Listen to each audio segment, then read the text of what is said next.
এখানে একটা মাত্র স্টোর। আমরা যেখানে দিদি এটার নাম কি যে জায়গাটার নাম?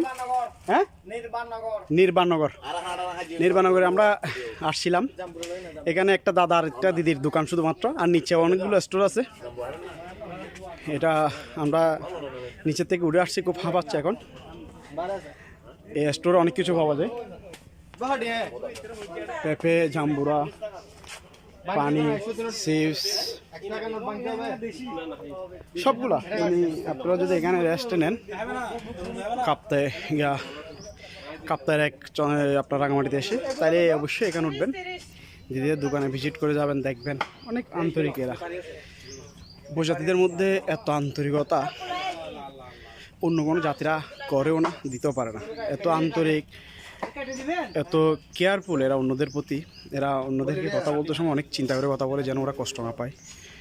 ওরা কোনো রকমে ওদের উপর যেন রাগ নিতে না করে।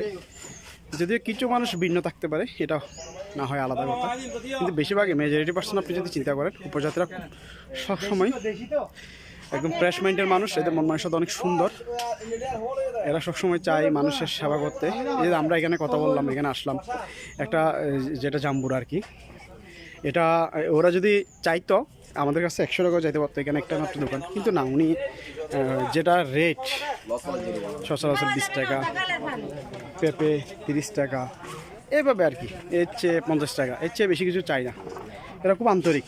এক কথায় যারা ওদের সাথে মিশে ওরা বলতে পারবে ওরা কীরকম, কোন মেন্টালিটির মানুষেরা। আমাদের মতো বাঙালিদের মতো এত হিংসাত্মক চিন্তা শক্তি বা ঠকানো, এই জিনিসগুলো ওদের মধ্যে এখনও পর্যন্ত নাই। কিছু কিছু যারা বাজারে যায়, প্রতিনিয়ত ব্যবসা করে, বা আমাদের কাছ থেকে টকতে টকতে এরা শিখে গেছে ঠকানোটা। কিন্তু মেজরিটি% এখনও পর্যন্ত যারা এখনও এই হিল ট্যাক্সে বসবাস করে, যারা পার্বত্য অঞ্চলের ভিতরে গহীন পর্বতে বসবাস করে, এরা এখনও পর্যন্ত খুব আন্তরিক, মানবিক একজন জাতি বলতে পারেন।